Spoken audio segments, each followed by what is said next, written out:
السلام عليكم، مساء الخير. معاكم عبد الله محجوب.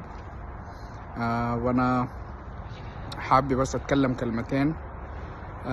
اشكر فيهم في الاول الدكتور القدير دكتور هاني موريس رزق، وفي نفس الوقت ابين لكم الحالة اللي انا كنت فيها.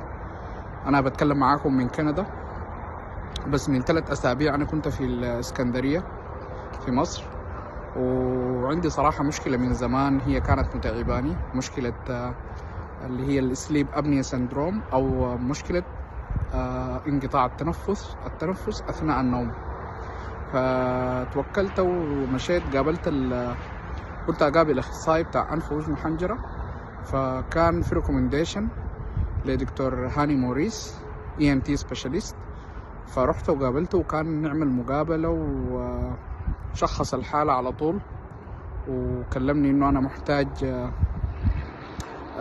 تصحيح مسار الأنف، ومحتاج إزالة اللوزتين، ومحتاج رفع سقف الحلق، ومحتاج لنظافة أغشية الأنف.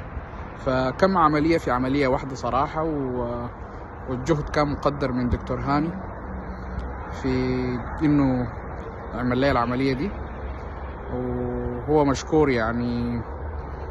بيعمل فولو اب، عامل معاي فولو اب، بيعمل فولو اب مع البيشنتس بتاعه، انه عامل معاي فولو اب بصورة مستمرة بالنسبة للبروتوكول العلاجي.